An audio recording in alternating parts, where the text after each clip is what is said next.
Ebandleni nje thina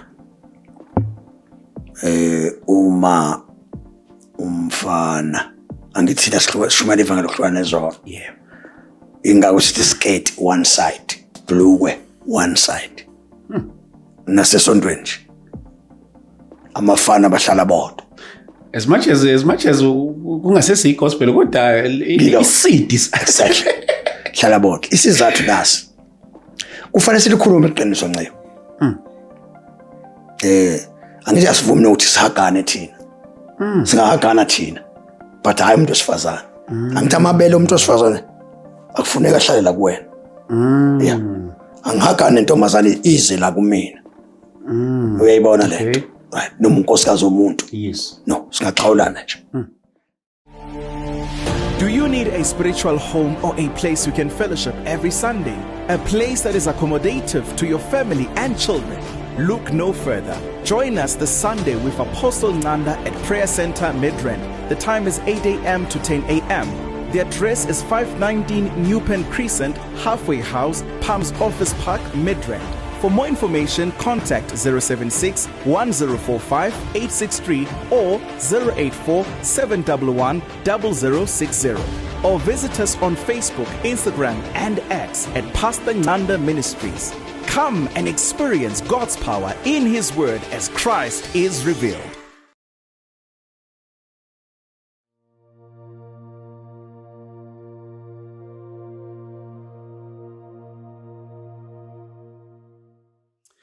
Baba siyabonga Fanele Nkosi egameni lika Jesu Kristu Fanele waseNazaretha udumo lwakho izolo namhlanje ufanele wena Baba wethu yebo oyingcwele naphakade ngegama lika akwenzela Jesu umuntu Kristu waseNazaretha okwenziwayo Nkosi ungenxa yakho ngegama lika Jesu siyakuncenga ke Kristu Nkosi waseNazaretha. ube khona phakathi kwethu nakule ndawo ubonakale uNkulunkulu uNkulunkulu sicela Baba kuvele wena umhlaba uyazi ukuthi wethu wena oyingcwele. uNkulunkulu ngegama lika Jesu angabi Kristu ngathi waseNazaretha. kodwa ngawe vela ke Nkosi sinikeza udumo nakule ndawo uNkulunkulu wethu ongcwele konke sokukhuluma uNkulunkulu wethu oyingcwele. egameni lika Jesu. Ngegama lika Jesu Kristu. Thank you Lord. udumo lonke luze kuwe Thank you Lord. ngegama lenkosi yethu Thank you, Jesu Master. Kristu waseNazaretha. Thank you, Lord. Siyabonga Baba in Jesus mighty name. Amen.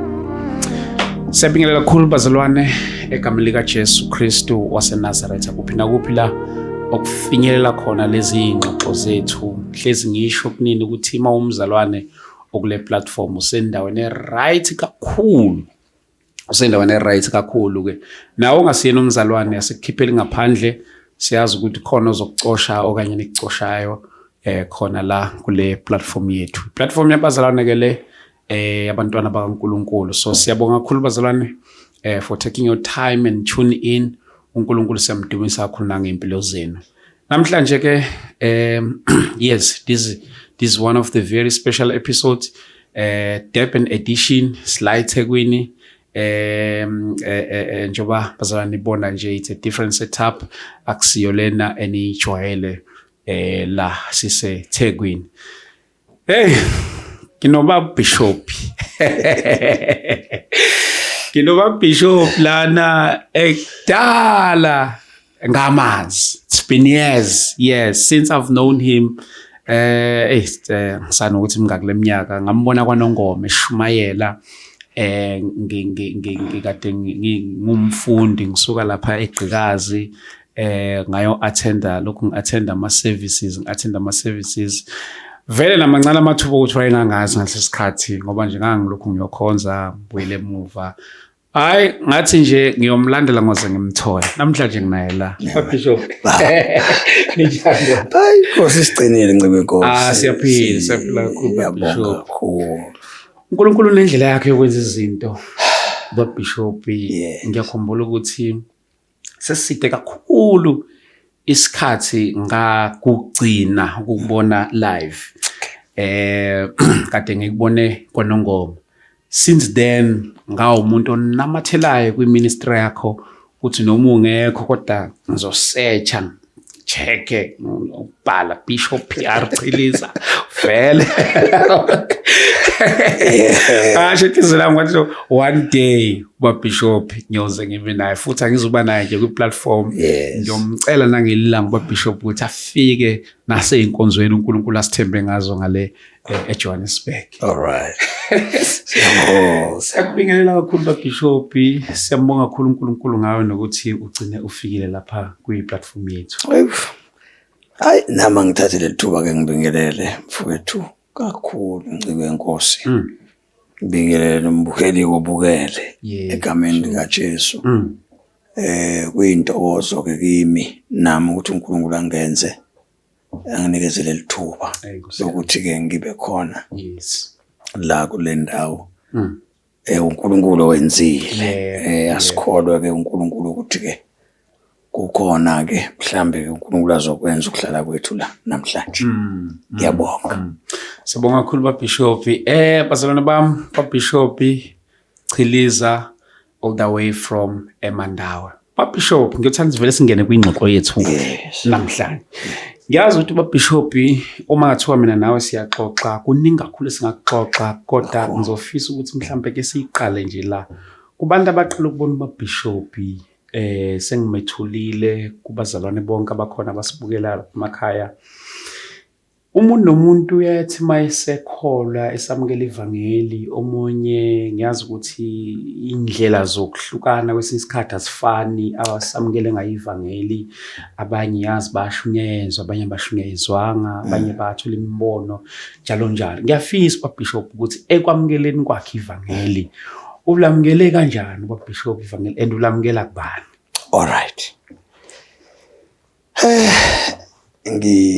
Mhlambe ke ngihlehleke njoba ngishilo ngithi PR kwaChiliza ekhaya kuseMandawe. Inkosi ngisizile ke nginonkosikazi oyi1 nginabantwana bayi4. uNkulunkulu ke wangisiza ngabantwana bayi4 nabafana ababili namantombazana ayi2. Bengihlala ePakreni. Kunendawo ethi ePakreni mawudlula eScottburg. Ngihlala khona esikhathini singaphambili ngangikipitile. Ukukipita ke ukuhlala nosisi ungashadanga. Sasihlala ke singashadile nalo sisi ekuhlaleni kwethu I think 1992. Ekuhlaleni kwethu emva kwalokho ke eminyakeni engemva kwalokho kwafika umfowethu okwakuthiwa uBekthemba wakaGumede owayeshumela ivangeli eyinsizwa nje. Mina ngangayazi indaba zevangeli ngoba ngangazi ukuthi ukukholwa noma iliphi isonto uma ungenile esontweni wanikezwe izinto zakhona eingubo nokugqoka usumzalwane. Wafika lo mfowethu ke ngangilanga ngihlala khona njengoba ngigibhidile nje ngihlala nomunye umfowethu okhonza eZiyoni. Ekwakuthiwa uLungisane uyena umuntu ke wayekholwa ke ngokubuka nami ngendlela ngangiyona ngoba mina ngangingasonto indawo. Wele ke wafika lo mfowethu ke ezoshumayela ukuthi kahle njoba umfowethu leseziyoni umfowethu lo munye usinisiwe uze kulo umshelela ukuthi akasindiswe. Ukuthi indaba yakhe uthi ayiphelele mayeseziyoni ngendlela asho ngayo amshumayezekele ukuthi ke mina ngihleze endlini yami ngingothi stove i2 plate. Usise ngihlala naye usemsebenzini ngoba ngeke ngiqale ngebuva ngicela ukuyiqala nje la ekuhlangane nami noJesu. Now umfowethu lo ashumayele ke ngale kulendlu ngoba sihlala emqashweni. Mayeshumayela uveza uJesu osindisayo. Ngesikhathi esho ngale la kumina kungena into engingayazi. Lento ekhulunywa ngale ihlabe mina ngekwenye indlu. Kusho ukuthi ngingayinaki ke lento. Lo mfethu lo lokho emvakashela ngize ngiphumeke la kule ndlu mina ngiyongena kulana ngithi awubafethu nikhuluma ngani? Achaze ke lo mfethu ayisikhuluma ngoJesu kanje. Ubani yena uJesu? Achaze ka uJesu uyasindisa umuntu onjani ndo athi hayi umuntu owumoya uyangixoxela nje. Hayi lento yalomuntu ke ngigcine ngiyilandela ke ngizoyishifinyeza. Lo muntu lokho evakasha njalo la kulo mfowethu skipitile lathina nosisi. Ngiyithande lento kaMfowethu ngize ngicine ngithi mina nami futhi ngiyayithanda lento yakho. Ngicela ungiyise la usonta khona. Sengizwile ke wona eyisho. Ngifuna ukubona ukuthi lento ayishoyo akhona namadoda kulento. Hey madoda. Ngihambe ke naye lo mfowethu angivakashisa. Isonto engavakasha kulona kwakuyi African Gospel Church. Ngaya ke esontweni lase African Gospel Church. Kwaba isikhashana nje ngihamba nosisi lesikipite naye eAfrican Gospel Church. Ngiloko ngivakasha. Kwaze kwafika esinye isakwazi sashuma sasikhuluma ngencwadi kaEsther. Uma ungacheka incwadi kaEsther manje, Esther chapter number 1, ungitshela ukuthi liphi verse, uverse 1 elingakwenza uphenduke. Now sishumayele ke lesalikazi wathi ugogo Madube. Ngesathi shumayela kimina ngivele nje ngiphakamisa izandla. Esontweni lakithi ke yayingekho lento ukuthi abamukela uJesu abaphamisa izandla. Wawuhlatshwa nje izwi bese uzinikele. Same time kanjalo ingekho lento ukuthi kuba nesikhathi kuthiwa uzinikela nje uhlatshwe izwi uzinikele ngoba nganginawo umbuzo uthi hawo yabo kwenzeka kanjani abantu la baphenduka. Ngavele ngasukuma ngayinikela. Ngesikhathi ngiyinikela nje enkosini uJesu kwenzeka into engingayazi nami ngalolanga empilweni yami kwaba ne change emangalisayo. Right. Usisi ke lo engikepite naye akakamamukela uJesu. Ngaqhubeka ke mina ngakepita. Nosisi engamamkelile uJesu. Kwagcina ke usisi naye emamukele uJesu ngoba lo mfowethu uloke evakasha la endlini. Agcine ezolala nathi lo mfowethu la endlini. Ngangempela unkosikazi wami usisi ke lo agcine emamukela uJesu. Sahlala ke la sobabili sihleze emkipitweni. Ngesikhathi sihleze emkipitweni ngencebe yenkosi lento engene la kumina angithi manje njengoba sihleze emkipitweni ngiyathathwa ngiyiswe esontweni. Ungakhohlwa njalo ukuthi lento ngeke isebenze ngingayanga esontweni. Ayizusebenze nje. Fanele kube khona abantu abangiloko beshumayela beshaya wona umkipito lo. Noma bengakhulumi nami kodwa beshaya wona umkipito lapha epulpiti. Lento manje ingenza iyangidla njalo masiphuma fanele ngihlambuluke. Uthi iyangilimaza lento. Kwaze kwagcina ke la kumina ngagcina usisi lo ngingasamthandi. Wagcina wavele wanuka njengenja. Yabona nje amayinethi avela anuke lo sisi njengenja. Uma enuka ngihambe ngikumfundisi ngimtshele umfundisi umshumayelo wesiphethe ngithi baba lo sisi engihlala naye lapho uyanuka. Angangitsheli lo baba kusho ubaba uhlakaniphile nje. Angangitsheli iqiniso ukuthi lenziwa yini. Athi hayi sothandaza mfana wami. Kanti uyazi ukuthi ivangeli seliyangihlukanisa.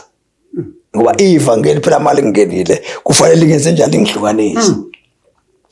Uthe egcineni ngase ngiyamtshela baba sengiyayeka ukuhlala la emkipitweni. Ngabe sengicela ke omnye ubaba ngamtshela ngathi baba sengiyaphuma la. Usisi lo ngihlala naye la kusavuma ngisondele kuyena. Umzimba wami khona umuntu othi owesilisa nowesifazane abahlangane bengashadile. Lo muntu ukhuluma nami uthi abahlangane bengashadile. Yangisiza ke inkosi. Ngesikhathi ngithi ngiyomtshela usisi ukuthi sisi cha mfowethu ngekhonto esethi basingahlangana. Kanti naye unento efanayo. Ethi asingabe sisahlangana. Kwasho ukuthi ivangeli lasehlukanisa ke. Ngesikhathi lisihlukanise ivangeli abefundisi ke baphuthuma ke ngendlela abaphuthuma ngayo bethi bayazama. Kanti uNkulunkulu uzongipha imali. Ngaleso sikhathi wangipha imali enkulu eyayingenza ukuthi ngihambe ngiyolobola. Ngilobola. Ngase ngivele ngilobolile. Usisikipite naye nje kusho esilobolene kodwa asikakashadi. Kwangiphoqa ke ukuthi ke manje imali bangiyithola ngivele ngihambe ngiyoshada. Ngavele ngashada ke. Uyabona ke. Ngashada ke kanti ngingakashadi imfihlakalo kaNkulunkulu bese iqala ukungisebenzisa khona emkipitweni. Sekunabantu abaphendukayo khona emkipitweni. Kanti uNkulunkulu uzongisiza ke kugcine ngishadileke. Yaqala ke inkonzo ke kaJesu yasebenza ke kumina ke. Emva kokuba ngangeke ngibhabhadiswe phela emanzini amaningi ngisasele emkipitweni. Kwangiphoqa ukuthi mangiqeda nje ngase ngiyathathwa ke ngiyofakwa emanzini amaningi ngabhabhadiswa. Yaqala ke inkonzo kamoya ke manje yasebenza. Sengisesontweni njalo eAfrican Gospel yangisebenzisa ngise-African Gospel ngoba kwakuphoqa ukuthi noma kuthiwa ngabe nganginayo into enganginayo yesipho sikamoya yayifana igadwe yibona ngoba beyazi kahle bona i-African Gospel babebazi ukuthi umuntu onesiphiwo ugadwa kanjani. Uyabona-ke bangisiza-ke ncebe Nkosi. So uJesu-ke ngamamukela kubaba umfundisi, no njengamanje usewumfundisi, wayengena umfundisi ngaso sikhathi, kwakubaba uGumethe wayebizwa ngoBhekthemba ngaleso sikhathi. Ngaleso sikhathi. Yebo. Bishop, uhambo lwakho noNkulunkulu ngiyazi ukuthi alusiyo nje into yamanje kodwa uhambo olude. Wamamukela uJesu African Gospel, walishumayela manje ivangeli ngiphakathi e-African Gospel. Yes. Ekutshumayeleni kwakho baBishop ivangeli use-African Gospel, ngiyazi ukuthi ilezi ayikhathi zakudala. Ukuqhathanisa lezi ayikhathi zakudala nezikhathi zamanje kushumayeleni ivangeli okanye umlayezo kaJesu kusafana noma khona akufani tu ncebe Nkosi. Ake ngithi nje ngesikhathi ke ngingena e-African Gospel bekunamakhehla lapha ncebe Nkosi abekholelwa kakhulu kumoya ingcwele, abekholelwa kakhulu, akingathi akholelwa kumoya ingcwele. Ibandla lase-African Gospel engangoba ngaze ngaba nento egcwala engqondweni yami eyayithi alikho ibandla, uyayibona leyo, alikho ibandla elifana nebandla lakithi. Kwangisiza-ke man of God lo ukuthi ngithi alikho ibandla elifana nebandla lakithi, kwangisiza okwenza kukhulise mina ngibe indoda, ngibe iyona lento engiyona namhlanje, ngingabe ukhukhulekile. Kwangisiza-ke ngaphambili ke amakhehla ayenganishumayeli ivangeli lento eyenzakalayo lento kuthiwa kukhona into ethiwa izambulo. Isono sasiqondwa ngqo. Kungalokho kuthiwa khona into ethiwa isambulo. Wayengekho umuntu kwathiwa uyathatha noma uyayeka. Uyabona? Futhi ke bona babenzima nceke Nkosi ngoba babethi wawuthi makushungela kuthiwa nanga umnyango. Mawubona ukuthi lento awuhambisani naye yenze njani, phuma uhambe. Futhi ke kwakulula mfethu, kwakunamasonto ke esasinawo, amasonto ngengiwabizi. Kodwa kwakunokuthiwa likhona ibandla lasendawo lethize, hambe kulona, hayi la ekhaya. Uyayibona-ke. Sakhula ke kuleso simo ngenxa sasingadubi. Wawubhambwa ngenduku, sasingazi ke thina ukushawa lento ekhona njengamanje. Sasazi ukuthi ukushunyayezwa. Wawuthi uqeda ukushunyayezwa mawubizwe ngento obizwa ngayo noma kuthiwa uyisifebe. Kodwa isifebe sasesazi ukuthi isifebe sasazi ngoba kwakuthiwa makushunyelwa le university isifebe sasesazi thina ukuthi hayi isifebe mina kufanele manje mangiphuma la nje ngihambe ngiyophenduka ukuthi baba ubungcwele la ekhuluma ngesifebe yimina ngoba ngangiwuza umoya ngaphakathi ukuthanda abantu besifazane futhi umoya ingcwele ukhalima isifebe endlini kaNkulunkulu. Right, angithi uyayithola ke manje ukuthi igama lathi isifebe nenja lalibizwa namhlanje njani alibizwa. Why lingabizwa? Kusho ukuthi ke abantu bamanje umoya ingcwele usho umoya ingcwele methi ikhuluma into balwa naye, but abuthi umoya ingcwele ngeke ikhulume. Basabani ukubiza amagama, basab government angithi. Right, thina sineyinqumo nomoya ingcwele ukuthi yonke into esifanele siyikhuluma njengoba injani injalo, ukuthi ngeke sibaphoxa phela abantu, kodwa okulotshiwe sikukhuluma njengoba kunjani mawuthi ivangeli nceke Nkosi laqala nelamanje alifani, mawuthi liyefana na alifani tu, futhi angazi ngento engakanani nceke. Hamba ulanda amakhehla wabekela wabuze ukuthi lento eshunyelwa manje iyona na. Mongayikholwa apha amantombazana ahlukana lezono gelekeqe manje ahambayo nje nceke ahambayo ukade kushunyelwa ihlatshwe izintombazane ihambe yokwala umfana imshiye. Amantombazana manje akhonza nabafana athandana nabo esontweni okuqala lo. Buka into yesibili uivangeli laqala wawuthi ake ngithi nje yoba njengamanje khona amafoni, ayikho intombazane ethengelwa umfana ifoni noma ingubo yokugqoka.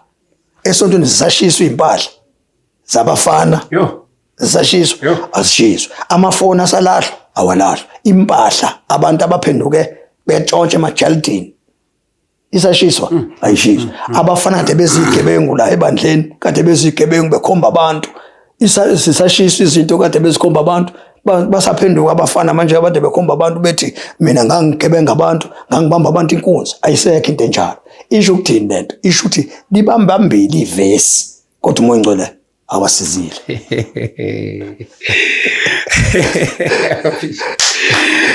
Bishop ngiyabona ukuthi uyayiveza le kudala ye generation yamanje ukuhlukahlukana kwayo ukuthi isibe kanjani. Bishop mhlambe esinye sezathu esenza kube ngathi dala amandla ekhona. Ngiyakhumbula nje angazi ukuthi waliphi leli khehla lomlando alithi malithandaza kwakuceba ukupenda uDokweni umkhulu uJob Chiliza phela uyena umuntu obenamandla oNicholas Bhengu bayazi nje abase Assemblies of God uNicholas Bhengu ube umfana wekhehla evangeli uNicholas into abenayo yena ubenamandla angithi uNicholas ufundile ubefundile ukhehla ubengafundanga ubethunga icathulo so ngesikhathi behlukana ke nokhehla ukhehla waphuma wabheka le noBhengu waphuma engangoba ngisho umncwabo wekhehla umkhulu phela umkhulu wangcwatshwa uNicholas uBhengu ngoba wayeshilo encwajeni wayengekathintwa omunye umuntu ngoba wayelazi ivangeli lika Nicholas Bhengu umkhulu wakho Bishop exactly umkhulu wami uJob Chiliza mfayenge bamazi nje African gospel ekhaya kaChiliza lapha emngeni sizalwa khona ndawonye indoda eyodwa awu2 amadoda azala thina lapha ekhaya umkhulu nje umfayenge umkhulu ekhaya impela ungaboni wena ngoba phela angithi kuhlukene ngezindlu saba ndawonye thina so ekushumeni kwakhe leli vangeli nanisasebancane ngangazalwa umkhulu phela mdala mdala ngithi umkhulu yena mdala bese kuba khona undodana uWilliam olandelile umfana wakhe naye futhi uhambe semdala ukhehla William umkhulu mdala kakhulu mdala nje ngisho baba nabo baba khona ubaba lokho abano 8 years yamanje umkhulu bamazi kancane bamazi kancane mina nje ngumkhulu sekhaya impela Sulendi bikhona nje kwi generation umndeni wakwaChiliza nje ivangeli uyena umkhulu ofike nevangeli ekhaya ngoba ubaba waye khona wayesebaptist naye walishumayela ivangeli kodwa abanga namandla kanje njengokhehla ukhehla ubenamandla kodwa engafundanga iBhayibheli kukhehla lingene ngomoya namakhehla futhi alandela lawo iBhayibheli angena ngomoya bebengebona abantu bebelikholwa izwi likaNkulunkulu njengoba lilotshiwe kodwa futhi beliphila kubona belingaphili lento ukuthi balishumayela ivangeli bathi ozwa lokho engikushilo ungangibheki ivangeli lalikwenza nceke Nkosi manje engathi ngingangenza ngikhehle kancane ivangeli umuntu bayazi abazalwane kahle kahle into engiyazi bekuyi faith mission kwi Assemblies of God kwi African Gospel Church kwi Full Gospel Church ngiyawabona ke lawa amanye futhi nawakhona nalawa amanye ke kodwa nje amabandla engikhule ngikwazi kahle bekuyilawo abefana ncamashiye kwethu phezulu yagwayini bengafihlukene lutho engangoba nje bayazi nje abazalwane besingaganiselani thina nabanye abantu lutho bongeke nje usuke la wena uthi uyoganwa kwelinye ibandla bekuthiwa uwile bowuganwa kanjani futhi ivangeli belibenza abantu nangokugqoka umuntu mesindisiwe lapha ngemuva kuthina sibadala ivangeli beliqala lithi mali ngena kuwena lingene ngaphakathi bese likushintsha ngaphandle kusho ukuthi ukugqoka kwakho kuvele kusho ukuthi awusesindisiwe ubungafunwa mawusindisiwe njengoba ngichaza ngithi manje umuntu osindisiwe angimazi mina kuleli vangeli manje naleli lidala kodwa mangaqhamuka nje umzalwane manje walesi sikhathi ethi usindisiwe ngiyamngabaza ngoba ngiyamuzwa emlonyeni ethi usindisiwe but impilo yakhe ayifakazi. Impilo beyifakaza ngokugqoka. Angithi thina sahlulwa ivangeli, ake ngikuvezele into. Mina ngahlulwa ivangeli Nceku kunekhehla laseGospel mase ngizwa manje. EGospel kuqokwa ibhantshi. Okay. Nothayi. Umzalwane nje wase African Gospel besingena sifunde kobaba, singafunde eBhayibhelini. Nikubona nje Bese libona iBhayibheli. iBhayibheli bekwelokushumayela. Kodwa imfundiso yala ekhaya beyithi gqoka kahle, ugqokelani kahle, ugqokela abantu. Ukuthi abantu mabe kubuka bayifakazela into eshumayelayo. Angithi uyabona ke? Now mawungibuza nje ukuthi bekuvesi bani webhantshi alikho. Alikho ivesi nje. Futhi ibhantshi alisizulwini. Kodwa ukubukeka kwakho bekufanele bathi mabebuka abantu uJesu uthi uJesu wagqoka kahle lo baba. Bahalele wena ukugqoka kwakho bengakalihaleli ivesi. Uyakuthola beyinjalo ke inkonzo oqala. Bekunamantombazana bephila kahle. Ungezwa manje thiwa amantombazana amanye ngingizwe kuthiwa athi agugile into enjalo. Yes. So kana kanjani isigogile? Abegana kanjani la mantombazane aqale ezigugisile? Akithi ubona esontweni manje kuqokwa ubona iunderwear esontweni. Uphile kanjani ke wena njengendoda esontweni ubuye iunderwear yomuntu wesifazane ehlabelela noma edumisa? Asisho ukuthi mhlambe ngeke bayezulwini bazowe but kuyayilimaza imfihlakalo ukuthi sibuke imizimba yomuntu umzalwane sisenkonzweni ngoba sisuke sizozwa izwi likaNkulunkulu. Salinyazwa abazalwane kuqala sikakayi ezwini. Kusho ukuthi uyalibona ukuthi ivangeli lihlukile elaqali nelamanje hayi hlukile. Laba bamanje mawubathatha ubayise enkonzweni lezaba nje bafike bahlala encebe enkosi ungazi ukuthi baphandle. Nalaba bamanje mawubayisa kulaba abadala bavele bakube ngathi baphandle. Babishop ngifuna nokuyibuza le kudala ngoba ngathi into yamandla kwakuyinto elula nje ikhehla lithandaze kwenzeka izinto kwenzeka izimangaliso zonke lezi zinto yini leyenza sengathi manje einsukwini zamanje lento yamandla ngathi ayisafani nakudala. Alright, angithi thina sibadala sikholelwa emthandazweni nasekuzileni ukudla. Yes. Nasekuzhlambululeni. Yes. Nasekufundeni izwi likaNkulunkulu.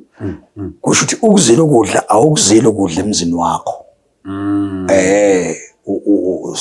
Kukhona into eyenzakalayo uye ubashiya abantu. Angithi amakhehla lawa abehlala entabeni isikhathi esiningi. Oma laba ebashiya emakhaya. Abehlala entabeni. Now ukuhlala entabeni ke bekwenza ube more noNkulunkulu. Angithi uyabona ungayikhuluma into njengoba kade ngichaze ngithi ungayifundi into phansi kodwa uyenze la ezandleni. Bayabuza ke abantu bathi enze kanjani amandla? Enzeka ngomthandazo. Ukusela ukudla. Uhlambulula. Uyabona ke bese ke nezwi likaNkulunkulu. Kusho ukuzihlambulula ukuziklina ke. Uyayibona lonto. Hayi ukuthi udla izono bese uthi uzozivuma bese uthi ke uyasiklina kodwa kufanele uphile kanjalo. Baba ke bebephila kanjalo basifundisa ke nathi ukuphila kanjalo. Ake ngithi nje ekhaya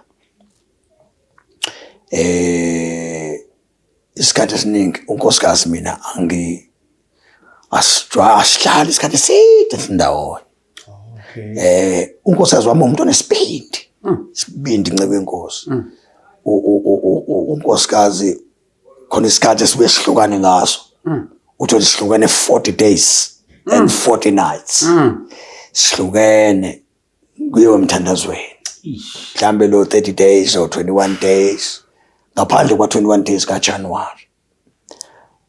Senzani sifuna uNkulunkulu aseshe kulo 40 days. Asiyele kuyolanda amandla. Amandla kalando. Amandla uNkulunkulu iBhayibheli mawufuna incwadi kaMatthew chapter number 10 iBhayibheli uJesu wabiza abafundi bakhe and wabanikeza amandla. Amandla uyanikwa. akuyonto ngaloku uyele entabeni Yes. ilapho ikuwena kodwa ukuye entabeni ukuyothandaza kusuke uyozilungisa wena Yeah. angithi uyabona ke Yeah. uzilungiselela ukuthi lento ela kuwena imfihla sibiza ngemfihlakalo ingaphazamiseki mangifika nje uNkulunkulu ngifike ngihlale naye phansi Nkosi hey inyama mina kele nje inje angicheke wonke angithi uyabona ngihlele noNkulunkulu ngoba isikhathi esiningi angikwazi ukuhlala naye ngibhizi kufanele ngibuye ngibe nesikhathi uyangicheka kuNkulunkulu wonke amaphakethe ukuthi ayikho into engangiphazamisa ekusebenzeni wakhe mangiqeda ke lapha entabeni noma ngiqeda lapha emthandazweni sengehlele ebantwini ke hayi ngoba athi kuyolanda amandla akalandwa phela ave kuthwalwa la kulandwa khona amandla emazweni amandla uNkulunkulu uyamnikeza umzalwane once nje samamukela uJesu lithi iBhayibheli bonke abantu abamamukela baphiwa amandla babapha amandla right now ke amandla ke lawo okusebenza kubantu abasuke bebizwe uNkulunkulu ngokwecebo lakhe kwahlukile ke kona kwahlukile ke kona ngoba amandla lawo awafani namandla lawa asuke banikeza abazalwane so ke amandla katholakala kanjalo ke emthandazweni kodwa asuke vele khona wena usigezayo njengalokhu usigeze kuseni emini ntambama yabosuku ususinsela wenzela ukuthi mawuvele ebantwini uvela unjani umuhle wenzelwa lokho Bishop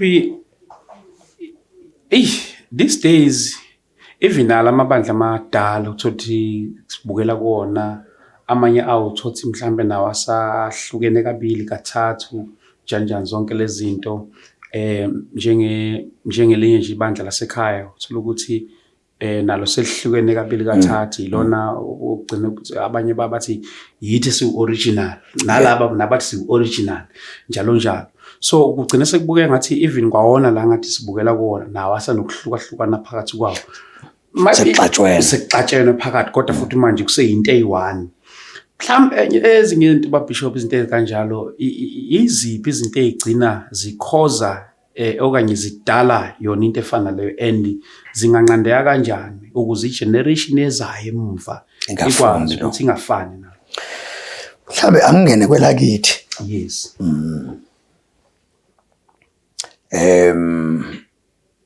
ngo-2019 2018 noma 2018 noma 2019 no ngeke ngo-2009 yeah 2009 no 2008 mhlawumbe ngizongena kwelakithi nje ngoba nami nganginayo imibuzo ibandla lakithi Ncebe Nkosi likhulu kakhulu njengoba mina ngise International Revival Ministries manje ngaphuma eGospel ngo-2010 okay nganginento ethi ngiya embuzweni wakho nganginento ethi hawa basakhona abasenamoya ingcwele ngisho ebandleni lakithi yeah angithi iAfrican njengoba iningi kangaka kugcine kufika isikhathi la khona angithi bathunyiwe uNkulunkulu ukuthi abawushumayela kwafika isikhathi la khona bengasashumayeli sebebanga imali namasekethe yabo nje la njengoba ngikhuluma nje Ncebe Nkosi babanga imali babanga amasekethe ngikhuluma ngoba uNkulunkulu wangithuma right ngeke ngiveze kuteningi ngoba nganginembuzo ukuthi why baxatshaniswa yini uNkulunkulu into ayenza wabona ukuthi abasashumayeli uyabona abasashumayeli ngangibagxeka nami ngithi ba usathani bangenwa idimoni bangena ke idimoni ngaba likho lela bandla lamanje kumele bangenwa idimoni uNkulunkulu waphephetha ngomoya wakhe abaxabana ngesikhathi bexabana hamba buze mawuthanda bathe beqeda ukuxabana nje angithi laba baphuma nje bahamba nabanye laba baseleke manje basala bengenamuntu yilaba sukuma khona beyoqala manje bemisa imvuselelo intakade bengayenzi babehleli benabili imali igcwele amaphakethe benaziswe inkulu ezingaka namalunda behleli wabona umoya ingcwele uthi okay kudliwa imali manje akusasetshenzwa ngiyabaxabanisa wabaphephetha uNkulunkulu baxabana ukuze baphume Mawungaya nje manje ungafika ubabona akuve besebenza bakhava iscore bathi bazama ukukhava iscore uma futhi bengakwenzi lokuya angithi nathi sahlephuka khona kwafanele basikhave futhi sescore sokuthi ngiphumile nami manje basukela mina ngemva manje ngesathi bengisukela mina ngemuva ila mina ngibhizi ngizakubona ngizohlala nabo phansi manje bayaphuma abazalwane lapha beza kumina manje nabanye bayaphuma kwelinye ibandla bayongena bayatatazela manje benziwa uNkulunkulu injongo kaNkulunkulu kwakuwukuthi kulande imiphefumulo isindiso kungabalwa imali angithi uyabona so i-division ke iyaqala ke kwaba khona ke amaqembu kithi mhlambe mawu4 mangicabanga manje awu4 kodwa ibandla lakithi esifundisweni Samile alisabalijika right isifundiso nje sebandla lakithi sisamile akekho ophuma ngaphandle komfana othi mayephuma lapha eAfrican Gospel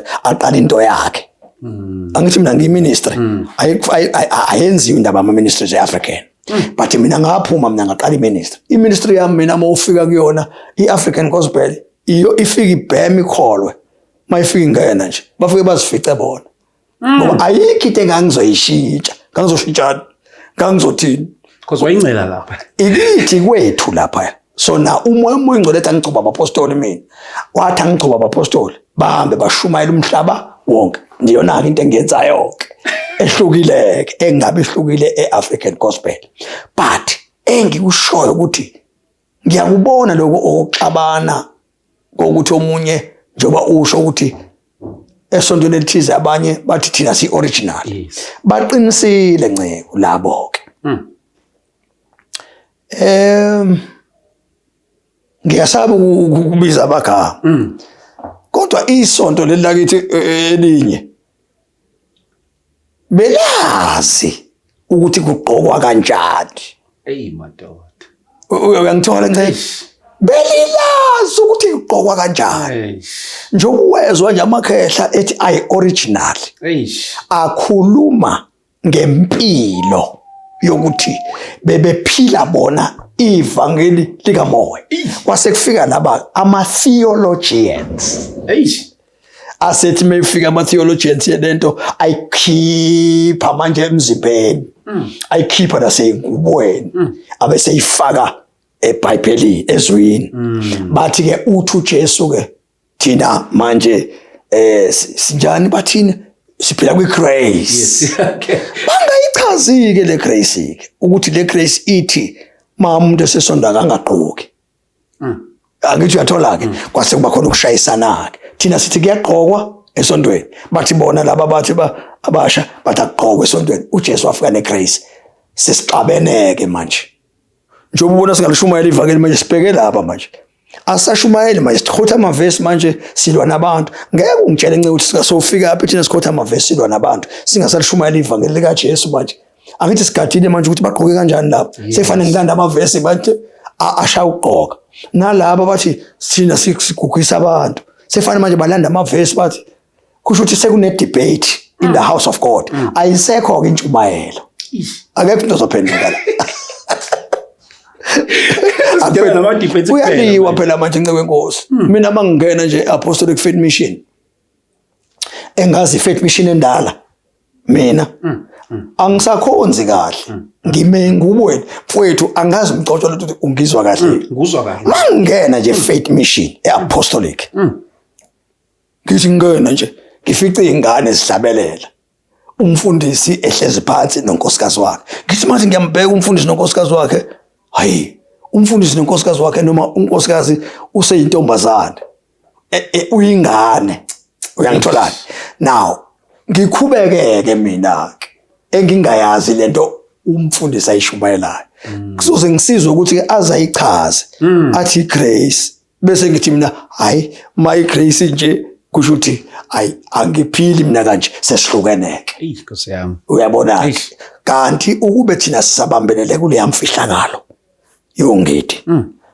uthi apha amandla wena njengamanje ngitshengise mina indoda ngitshengisa indoda mina ehamba noNkulunkulu enamandla uNkulunkulu ayisebenza ngamandla manje njengoGingithi noNicholas Bhengu noChiliza ngikhombise kunzima naso uthi yenziwa yindoda kufocuswe lapha manje ayisekho imfihlakalo ehamba namandla. Ngoba mina ngikhulume ngithi mina ngicebe Nkosi ngithi ngeke bafethu keke akumiwe stadium madoda. Avezwa amandla kaNkulunkulu ngaphandle kokuthi kube khona abantu abathi bayothwala. Ngithi mina Mgcotsho makhona indoda yake yabeka isandla la kumina ekhanda lami. Yangibeka nje isandla la noma ngabe inyanga noma biyumthandazi noma ngabe yini eyaziwayo ukuthi yake yabeka isandla la ekhanda lami ithi uNkulunkulu angibusise kwasha wacima noma ngibe nemali ayikhona iyodwa. Ayikho ngaphandle ukuthi ngabusiswa mina esontweni lakithi noma ngaphuma kabi ngaqala ngaphuma kabi njalo weMgcotsho esontweni lakithi ngaphuma mina ngalandelwa abantu. Okay. Kodwa kwangisiza ke ukuthi ekuphumeni kwami ngilandelwa abantu ngabe ngahlehla. Umoya ngcwele ngitshela ukuthi ngonile ngaphindelela esontweni. Waphuma kabi waphindwa wabuyele ngaphuma kahle Mgcotsho. Ngabheda ngokuthi uNkulunkulu wayethe angihambe mina nonkosikazi wami. Mase ngihamba mina ngalandelwa abantu. Ngathatha nendlu yesonto. Kanti zongilandela lento ngoba iyalandelana. Yo, ngiyakutshela Nceba. Eish. Ungake uphume esontweni. Eish. Ucabanga ukuthi ungalwa nekini bese ucabanga ukuthi uzophumelela. Ngeke ngisho ungadrive mfowethu ama Mercedes Benz ama 10-20 million ngeke uphumelele ngeke uphumelele ikubamba so una 10 years ba yangibamba ke mina ngendlela kwaphuma befundisi kumina bahamba nezindlu zamasonto mangithi ngiyakhala uNkulunkulu wathi uNkulunkulu uthisha walento wena wahamba eAfrican Gospel wathatha indlu yesonto ngaphindele emva kunobaba ophethe lapha esontweni lakithi ngaya kuyena futhi baba ngonile ngangise restaurant wathi kwenze njani mfana ngathi baba ngithatha indlu yesonto wathi ngiyakwazi lokho ngathi baba ngithathe nabazalwane wathi ngiyakwazi lokho ngathi ngilethe bona wathi ungabalethi singabazalwane thina siyakhona bengikulindela ukuthi ubuye wena uzoxolisa kuqala ngagoqe restaurant ngikuqe ekhehleni la ngibeka izandla ekhehla uyabona amakhulu ukuthi uNkulunkulu ke nginento enginayo ngabusiswa yelinye ikhehla mina la kaDlaba labeka izandla kumina ekhanda ngaphuma ngathi baba ngibongile ngaphuma labuyeleza esontweni lathi bazalwane umbishop wenu lo ngimbusisile nani ngizonibusisa sabusiswa nezingane zakwethu saphuma kamnandi mfowethu akekho lo yedwa esontweni lakithi African ungangikhomba athi khona ibube ngabenza ngoba ngaphinda ngaxolisa ngibhedile ngabe sengiyifundisa ke lonto ukuthi noyedwa umuntu ophuma esontweni aphume nabazalwane acabanga ukuthi uzohamba free umoya ngcwele yomshaya. I think leyo nto Bishop it very deep. Angazi my brother awucheck imic Bishop ngathi phansi noma uyazwakala kahle lapha. Okay. Yabona ba Bishop lento ishoyo ngicabanga ukuthi akusiyo nje into yase African Gospel kuphela. Namabandla nje amaningi ngiyakholwa ukuthi anakho ukuyi experience lento. Into yokuphuma esontweni ba Bishop yokuphuma futhi uphume kabi. Kanti uphuma futhi uyoqala umsebenzi. Ngicabanga lento ba Bishop isifundo esikhulu kunawuwona wonke umuntu inkosi emphayo umsebenzi wenkosi ekutheni ukwazi ukuqhubeka. Iyacounter lento ukuthi uphume njani ebandleni. Ake ngiqale ngithi ubizo lento ethi ubizo. Ukuthi vela sizinto zokukhuluma ngayo. Umuntu ma ezinikele enkosini nje okokuqala ngiyamamukela uJesu. Yes. Ubese ehlanganiswa nabantu abazomfundisa ngento ayamukelile. Right. Ukhuleke la esontweni. Ma gifted uNkulunkulu kunezisipho. Leso sipho kube seke masifundiswa sona akufundiswa isipho. Noma sikhona isipho kuwena kufundiswa wena. Ma ufundiswa ke Nceko awufundiswa kahle esontweni. Ngiye ngizwa bebafethu bethi ngicindezela. Ngicela ukuyikhuluma lento. Akekho umuntu ocindezelwayo esontweni. Ma ubona umfundisi engakunikezi ithuba esontweni akuyona incindezelo leyo. Usuke wakhiwa.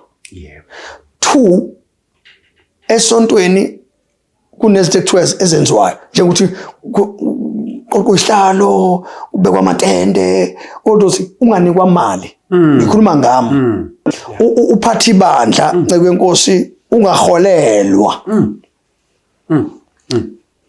futhi hayi ngoba ukuthi awuholelwa njengoba bekudelela umoya ingcwele wenzayo ukuthi unganikwa imali uqoqe 10 ufike mhlambe no 5-10,000 ulethe kumfundisi okuphethe ungacomplaini nangeyodwa makunento edla enhlizweni ethi complainer uhambe kuyena umfundisi ngithe ngiletha nemali kuwena kwakhona umuntu okhuluma la kumina wathi ngikunikelana imali yonke abesethi umfundisi usathana uthi impela baba ngizwile ukuthi usathana lo ongikhombisa imali nansi baba uyishiya yonke ungenawo wena upetrol umfundisi afuna imali kuwe afuna imoto yakho uma unemoto ayithathe ahambe ngayo ufake wena upetrol emotweni yakho izohamba umfundisi azabuye nayo empty nelambu ayishiya athi ngibongile mfana wami ahambe uphile kabuhlungu ukhala inyembezi unezingane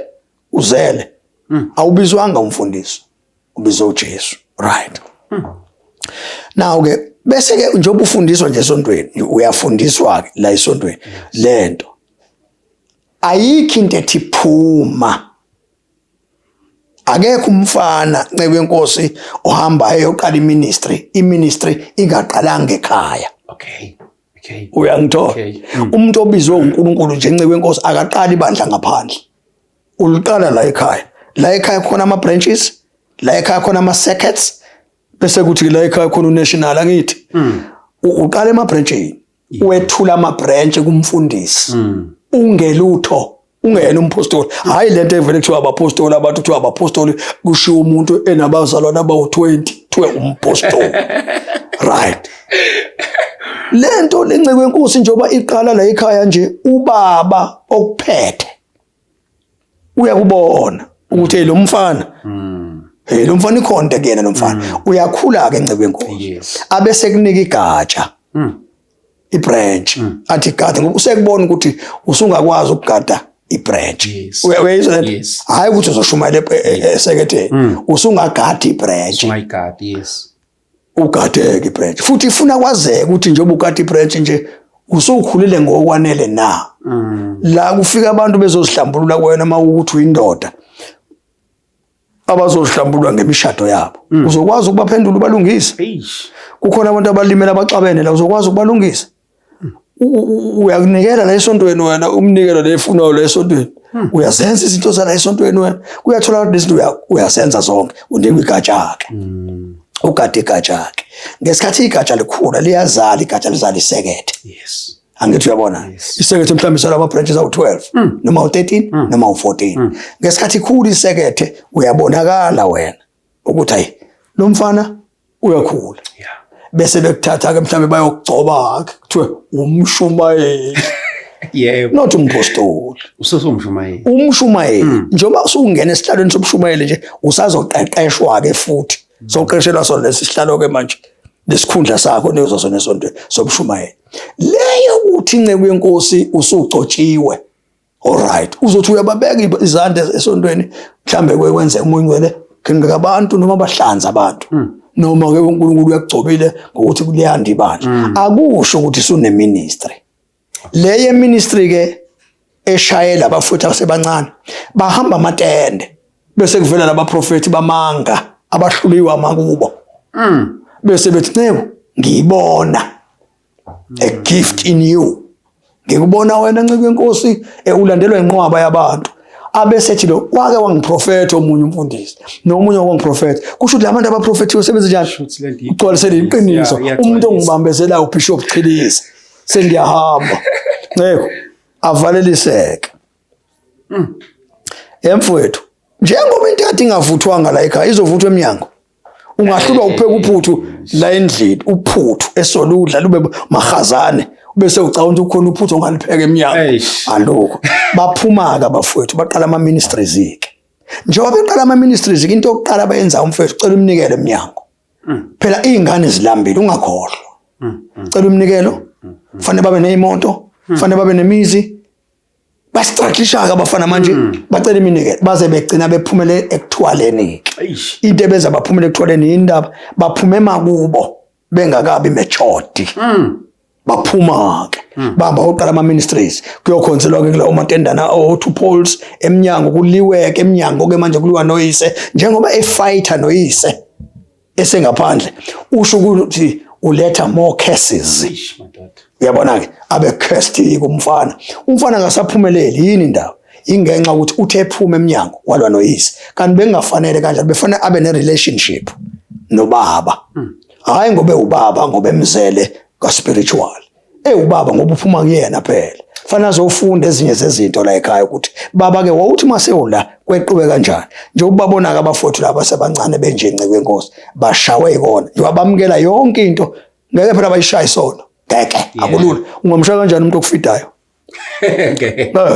so ngeke basishayeke isona ngeke bazophila kanjalo ke ezolweni ngo izono bazoba khona ngaphakathi endlini ngoba ngeke bakhuze intombazane nje la endlini elethi isishumi sika 10,000 rand akulula uyishaya noma ingenzana akulula kodwa ayilethela kuthini ilethela kuthina thina siyibhumba sikhiphe nento yayo nemali yayo sikhiphele eminyango nemali yayo ngoba ngeke mina ngigadwe umuntu la athi angingasho imali kanje ngishumele kanje ngoba nako uyangondla praise God akekho umuntu ongondlayo kodwa umoya ingcwele mina angithi uyayibona ke akekho umuntu ongama ikhona into enjalo yake yangenza mina umuntu wayesipha imali kwamphoqa ukuthi athathe imali yakhe phoqa futhi ukuthi athathe nento zakhe ngithi zokubuza impela bishop uphendula umuze engakawubuza impela ngizobuza ukuthi uswakwa i-experience kanjalo mina ngathengelwa umuntu imoto ngathengelwa umuntu imoto and wangithengela imoto wangipha nemali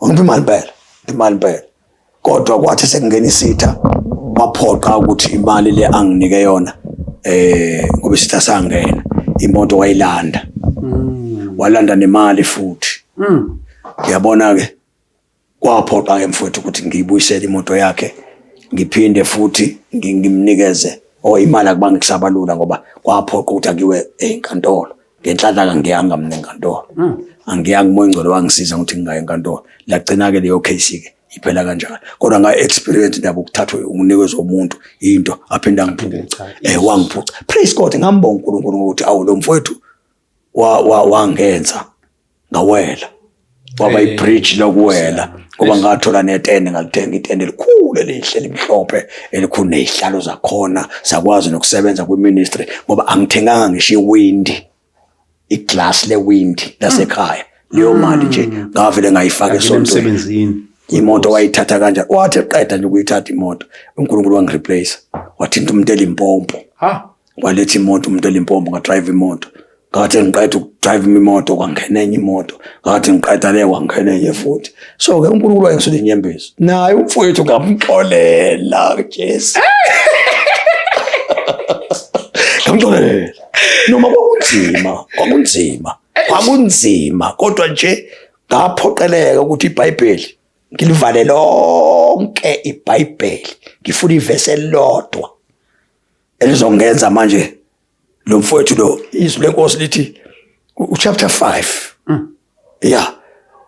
chapter 5 verse 40 bani lo I'm 43 kodwa chapter 5 40 something uJesu waqeda awakala ngiqeda nce uthi isitha lesama ngisithandazela wathi basingenze kabi angisibusisi awukabona ukuthi hayi bangihlule verse wonke lama verses hayi angishayile alright lawa manje yileli kuphela iverse elipapelini efanele ngiliphase ngaliphasa wangibuza lo mfowethu wathi mfowethu uyangixolela kodwa ngathi ngakuxolela kudala wathi mfowethu shosho etole ebhluka kake kwenze yona ngathi mfowethu uNkulunkulu wangitesta ngawe ngixolela ngamxolela kwaba mnandi so ngiyiphasileke le ngaphase yamakhelwane ngaphase kamfowethu inkosi yami ngeke ngomakhelwane ncane ngeke khuluma ngeke ngiexperienceile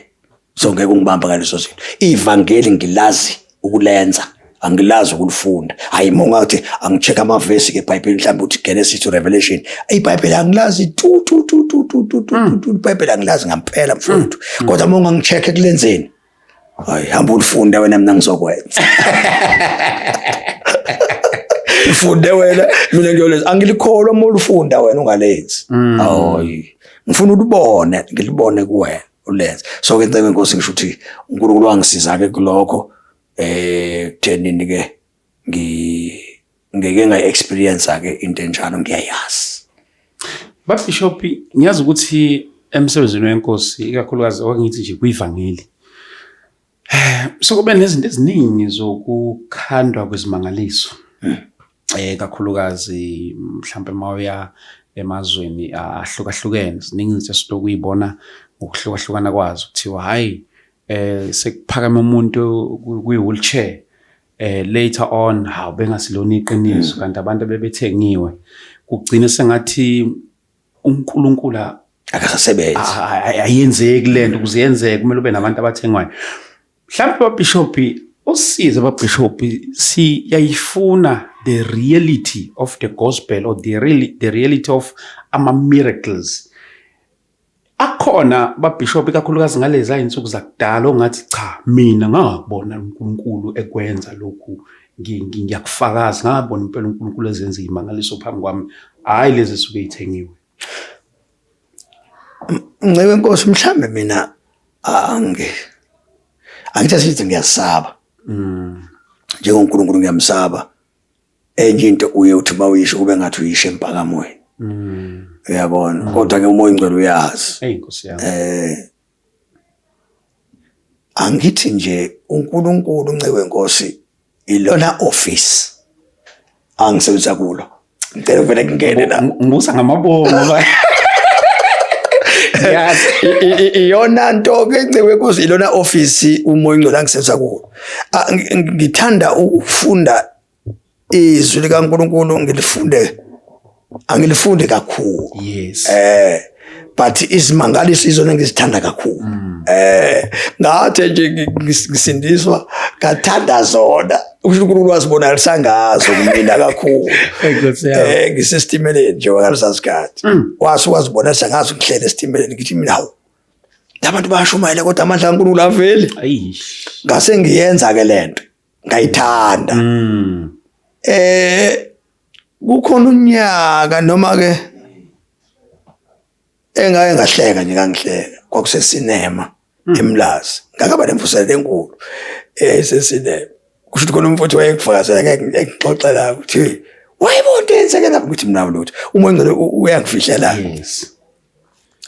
Ngesikhathi khona umuntu baba uqhuba omunye umama uhamba nge-wheelchair uyamqhuba ke bazongena esinema kusho ukuthi lo mama ngesemqhuba lo mama amshiye lo baba amshiye ephethe wheelchair.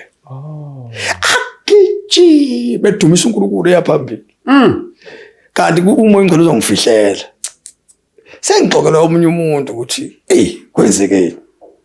Uyabona? Ethi umoya ingcwele akafuni impakamo. Once wabona into esimangaliso umoya ingcwele vele waphakama ngoba inyama phela injalo. Ivele ixoxe ukuthi uyabona unamandla kanti amandla unawo. So bese iphakama ke inyama ke ngesikhathi inyama iphakama isuke sewuxabene nomoya ingcwele sekufanele manje uyoxolisa ke futhi kumoya ingcwele uthi hey baba uyazi inyama ivele iyaphakama. Imangaliso Ncebe inkosi sisekhona ekhaya nje njengoba ngisekhaya ngithandazela abantu. Acabanga nje every day.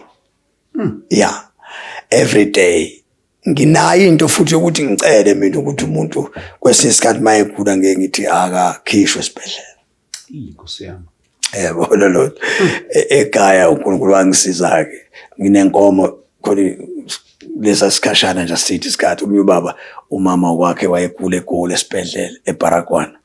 Ngiyafona ngithi hayi mkhipheni lapha emshinini ngifuna ukucheck amandla ngithi mina mqaqele emshinini athi hayi baba ngeke uzoshona ngithi hey umuntu washona la qaqala emshinini baqaqeke hey bam driving Ncebo ezimandawo ngoba nganqena ukuthandaza over the phone bamlethe babefika ekhaya hawe umuntu oyisifele nje bambeke office ngithandazeke ngingathandazi nje ngimbize nje ngegama msibanibani vuka bo yebo ngisho nje ungazuthi ngiyajooka vuka avukeke uma evuka Ulo baba wangithengela inkomo ncane.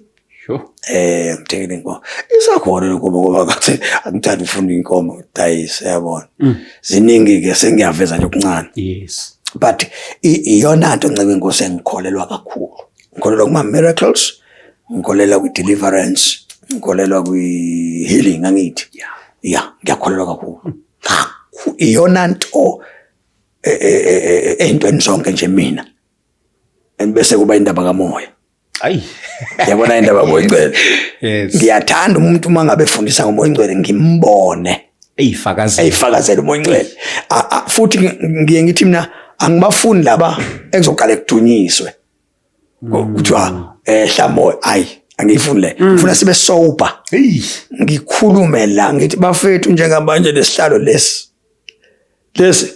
Ngeke sonyakaza ngeke sikanyakaza ngaba sihambe nomoya ingcwele sekuzophoqa ukuthi senze leyo nto lesi sihlalo ngiyakholelwa emandleni kamoya mina ngimkholwa umoya ingcwele okaJob Chiliza nokaNgidi nokaBhengu ngimkholwa njengobe njalo angigeji futhi kuleyo nto umuntu umeshumela mina ngithi umeshumela ngiyakwazi ukuchallenge ushumela kathi hayi ngeke futhi ngeke ngangirobhe lento okhuluma ngayo iveze ukhona kumpostoli okaziyo ukuthi umpostoli ukhuzwayo yes ngiyabona umpostoli ukhuzwayo umpostoli ukhuzwayo ke uyazi masihlangene nje abapostoli angifuni nje mina ukuthi into ingabonakala kungathi hlangene abapostoli ungavela amandla angiwafuni futhi lawa azoginqa abantu namhlanje ekseni ebusuku bese kuthi ekseni umuntu ujika abeyileyo nto kade iyona izona yabona lento okuginqa abantu bawe phansi basho ngezilimi ukubezwe labantu bayilimi bashiya ilimi bazishe esontweni akithi ngeke azishe yedwa ngeke so now ngiyakholelwa ke mfowethu ekutheni amandla kaNkulunkulu ngiwabone ngamehlo bawafakazela abantu singatshelwa abantu nje laba abantu abajwayelekile bethi endaweni ethize khona amandla uJesu senawo mfowethu amandla nabantu bakaNkulunkulu njalo abagcotshwe uNkulunkulu bakhona ukuthi uNkulunkulu bafihlile wenceko ngiyakutshela mina likusekhona ivangeli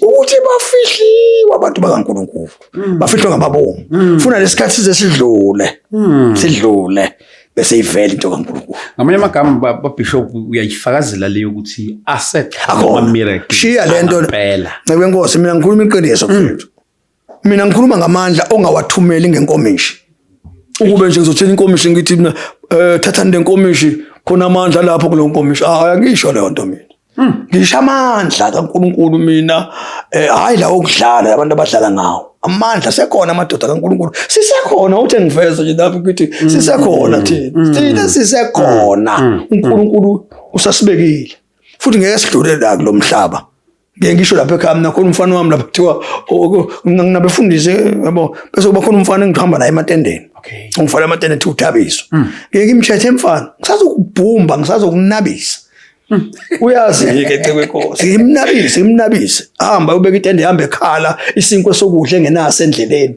sinkwa ngimzibe ngamabomu inkosi la kumina isho ukuthi wamnika ahambe ekhala upetrol ungekho ngimnikile imoto ukuthi akahambe ayobeka itende ahamba ekhala udizela kanawo iphele lo diesel imoto endleleni athi uyafona ngamphenduli fana zame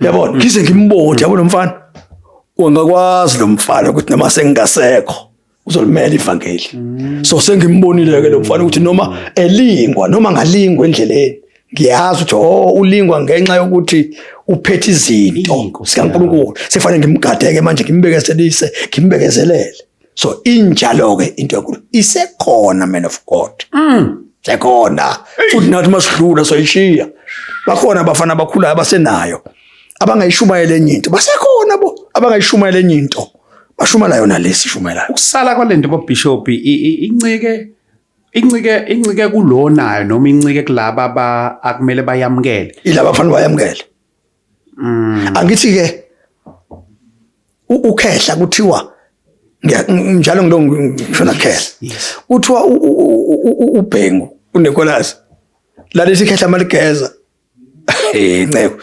iuslibli manje ngizokutshela yona thu ikhehla ethi maligeza yalifike ligezela kanti ulibhekile Nicholas amanzi lawa amalifuna ukuyowachitha gijime afika abambe angene kuona agesa wawungathi silimo Nicholas ubenjani uNicholas Bhengu njengoba kunika Assemblies of God umhlaba wonke uyayibona i-Assemblies endayifa ngeke ife ngeke izife i-Assemblies of God ngoba umuntu kaNkulunkulu owathoba encekweni yehla imfihlakalo yangena kuyena lo muntu unjani namhlanje ibandla lishiya lenjani kusho ukuthi umuntu labafethu laba abakhulu abathi ngeba 17 ngeba 7 like ngeba kwazi ukuseva ngoba thina sidla sodwa umuntu mekhuluma kanjalo usuke ezoyithola iblessing ungasho kanjani ubaba wakho uyadla ubaba wakho umbheke emehlweni ubaba uyadla umbheke emehlweni ikhona izosala lapha ufuna ubaba mesedlile sesutha athi mfana thatha nali plate ambobeka esho ethambobeka kokwenziwa njalo sikhulu athi ambobeka la mfana kanti bengishiyela umfana ngesitayela ngifuna azi umfana ukuthi ngiyamshiyela ufuna ngidle kabili kathathu ngishiya iqatha lenyama ngishiya ukudla eplateni ngiyazi ukuthi umfana wami uzodla la uzobe njalo umfana wami mangabe ngidla uhleze ngasemnyango hayi ngoba ezovela kubaba ulapha ekhoneni ngasemnyango ugade ukuthi ubaba meseqeda ukudla ngiyothatha iplate lakhe ngiyobeka ekitchen ubekela ubaba ukuze athole okusele kubaba imfihlakalo ke leyo kufanele mangabe ngilala umfana wami ayithole into esele kubaba na kanjani angisho umfana wami wasibongo umfana wami okamoya ufuna mangabe ngisuka sengiyishiya imfihlakalo nami sengiyishiya kahle kodwa ngiyabona kubafana babo uthi labafana laba ngeke bayibambe ngibazi bonke ngiyabazi lo unolaka lo ulungile uyabekezela lo unje sengiyazi ngizomnika ngivele ngimthandazela umfana wami kulabusisa abazi bonke ngithini kanti ngikhuluma ezweni lakamoya seyiseleke imfihlakalo emfanele Bishop masibuye kule yokuganwa la evangelini okay ngiyazi ukuthi amathiyori maningi okay abanye bakholelwa ukuthi uNkulunkulu umela kwembulela unkosikazi okay enye futhi uthi hayi umele uhambe uye kuyintombi uyiqomise izivume mhlawumbe Bishop esifundisweni uNkulunkulu akuphesa khona makuziwe ekuganweni okanye osamile kusona isiphi ebandleni nje thina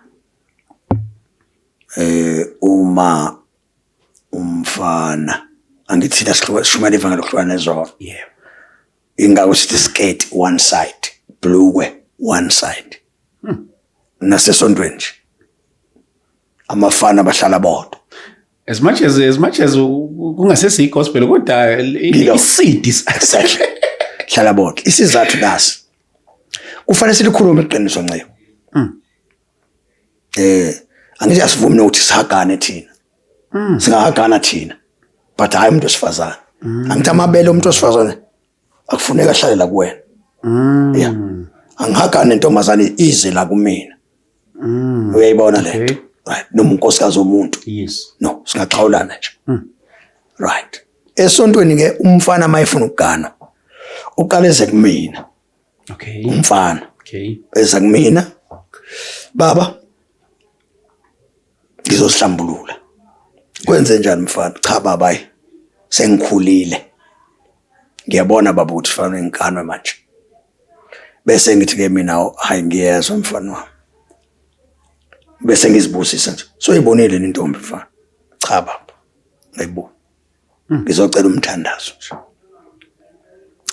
bese ke ngithi ayikulungile mfana wami ake sithandazeke kodwa nje ufuna ukuganwa nje mfana so nayo imali cha baba ikhona imalini ngisho la ngikhonza khona mina angisho abanye abantu nemithetho yabo ba right bona neyabo imithetho ngisho mina ingane yami nengikhulisa ngayo unamalini mfana ithi hayi baba nginawo u50,000 noma ithi ngino 20 ngithi na mfana 20 awuzami so xoxa kahle mase uzamile mfana awukhuphuke nje uthi uyosondela lapha ku100 inyuke umfana afike labo abese ebuya athi baba ayiseyikhona imali baba kubelike kukhona lento yokubona ulele ebusuku uyabona ukuboniswa uthi ubonisa unkosikazi i-right nayo bese kuba khona yokubona ngamehlo ikhona phela yokubona ngamehlo singawaqamba abantu yabona ikhona yokubona ngamehlo umfana abona intombazane esontweni athi nangu umkami umbone ngamehlo bese ngithi mfana hayi awuhambe uyothandaza abese ehamba kumfana ayothandaza uyabona ngishathi ngikutshela into ezenzakalayo ngesikhathi umfana uyothandaza nje uzobona intombazane seyihlambulula mhlambe kunkosikazi ibona umbono uyabona osondela kulento ngingayiphenduli ngoba ngeke ngikwazi ukuphendula into yabantu besifazane ngoba inhlambululo yabantu besifazane angeni kusona izozihlambulula ke intombazane kumawayo ho lo mfana lo mntana mfana wami seku-right hayi bese senza indlela yakhe akushelwana esitaladini lutho nje bese ke umfana seqinisekisa ukuthi uyagana bese senza indlela yakhe yeoffice ukuthi umfana azozikhulumela nentombi manje ngokomthetho wesonto kusho ukuthi ke uyeza kumfana eze office azohlangana nentombazane eoffice kusho ukuthi biza umfana nentombazane bahlangane eoffice beshelaneke nceko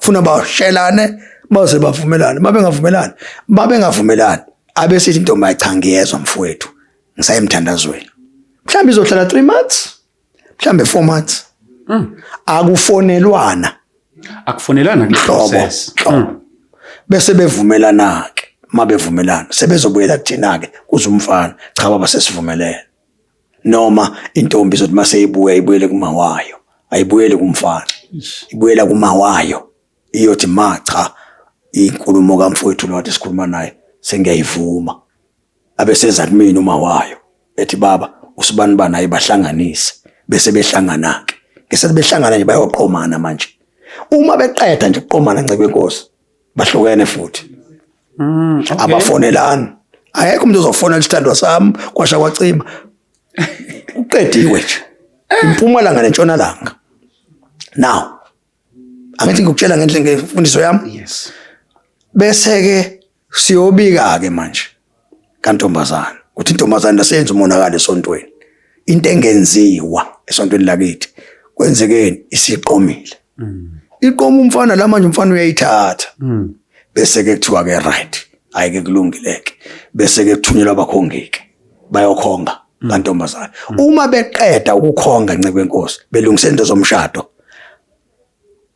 uma belungisa into zomshado ayihambi yodwa kuyolungiswa fanele kube khona abantu abangaphi babe u3 kube nogwetshe nje ophazamisa lo mhlangano ngoba kufuneka baloko bethintana akufuneka baloko bekhuluma izinto zamathandana bayothenga ama-ring bathenga izinto zomshado boze bathintane enceke inkosi emva no boze bathintane ngomshado futhi emva umshado ke sesiyaduma-ke hayi ukuthi kuthintwane nganeno isifundiso sonke lesikhathi noma lotsholenwe akusondelwana noma sense bayafonelana ke basebelobolene ke kodwa hayi ukuhlangana hayi ukuhlangana akuhlanganwa nje uma kuzohlangana kunento ethi abahlangane bona kuzoba khona umuntu wesithathu odisturb umhlangano kufanele bafone futhi befonele office ukuthi besicela usibani bani asiphelezele ma noma baba to hayi ku right uhlangana khona bahambe akufuneki intombazane ibe nokuthintana noma sebeqomene akufanele kube khona ukuthintana phakathi kwabo baze bayofika emshadweni bese ke sijabuleke ukuthi sikhiphe intombi sesikhiphe emshadweni kahle ingazange bathintane ngendlela ngoba make bathintana siyawufela lo mshado siprefer mathe mshado mumbi futhi uyasho lo mshado uyasho ukuthi ngcolile Isifundo sami ngesinjalo. Babisho mina amazi nangena mema eAfrican Gospel ubaba NJ Stroll. Wake wafika eFaskedale. Wayonikelisa. Azange shumela. Wayebizwa umnike. Wena bezwe umnike. Wayenikelisa nje. Okay. Wayenikelisa. Ngiyamaza. Ngihlone naye mina ngihleli naye kanje. Ukugcina segula. Sakinyana lapho umoya kodwa. Ngoba wangitshela engixoxela ukuthi ubona wangibuza ukuthi engibuza nje ngoba ngasesikhathi phela ngangisebenza singajwayelene kakhulu. Wavela wangiprofeta nje. Wathi ubona ubona uGcobo luka Job Chiliza ngihlangana naphi no Job Chiliza. Ngesikhathi ngithi ngiyamphendula nje wasukuma sabambana sawa phansi saginqa sobabili phansi saginqa sobabili ngithandazela cebe Nkosi angithi kunezinto engakholelwa kuzona mina right wenza into engingayazi wacela uNJ bengayenzi lento uyabona yokudayisa amafutha yabonga lo langa ngifikile mina wesekula mfethu angiyazi wangigcoba wangithela ngamafutha ngithela usithole ngithele kuthandaza sathandaza naye into engakaze ngiyibone wathi ubone uGcobo lukaNkulunkulu oluzodla umhlaba wonke washo nje kanje kangikwakhe emlazo so uNkulunkulu wamsebenza kakhulu ngami ke kuleso sikhathi nangamandla akhe uNkulunkulu futhi ke ngimaze kanjalo ke saxhumana sigcinana sikwaphela kanjalo ngicina lapho futhi wahamba emhlabeni kwaba nje insuku embili sibonene wahamba avela nje ngibona uGcobo luka wathi nje into ephambi kwami oyingcwele ngisho wathi nje ngibona uGcobo luka Job Chiliza uhlangana naphi no Job Chiliza ngamphendula ngathi ngemphendule wasukuma wayesegule engakwazi ukuhamba kahle kodwa wasukuma wangibamba sabambana kwangathi siyalwa phansi kanti uyahamba mfowethu mfowethu kwaba njalo babisho kumnandi babisho ukuhlala nawe abona usinikeza lo juice wevangeli ikakhulukazi ungasanakekile kuna into enokushofu lapha egospel ayibuya phi le ithi lisibhedlela le college angithi liyafundisa angithi kunje ngiyabona icollege le college nje iBible college kwangashiwo leyo kwangashiwo leyo lalinje ivangeli lasegospel wawuthi mawulamukelile likufundisa angithi lalinje nceke kunezinto wawuthi mawuzigqokile likhiphise zona bese angithi obaba uNondaba babefunda iBhayibheli lalivele lisoconge ngomoya ligoqo kanje lifakwe phakathi kwena ukhuluma iBhayibheli kodwa ungalifundanga amakhehla nje obaba uNondaba babefunda babefunda ngendlela abafundisa ngayo akufani nama-Bible school ukufundisa kwase-gospel leliya malifundiswa lona injani inkonzo yakhona ikufundisa wena angithi nje mawungathatha umzalo wamanje uthi akuthuka umuntu inhlamba seteksini kuvele kusho umuntu inhlamba noma ngithi ngiyabuka la ku-YouTube kuvele kube nenhlamba engiyibonayo inhlamba ingena la angithi iyanamathela so lento ke manje ubuhamba endleleni uthi usathi uyathandaza ubese kukhuluma umuntu la athuka inhlamba so uthi uyathandaza isho ukuthi inhlamba enjalo ayisuke kusho ilakufundisa mabethi lisibhedla lecollege lasho ukuthi lihamba namandla kwakubekwa abantu izandla besinda lifundisa futhi amakhosikazi nje angithi kunamakhosikazi lawagana amadoda angakholwa lalivele lingena ivangeli inkosikazi lalingasho ukuthi inkosikazi ayiyeke ugaya utshwala igayela indoda.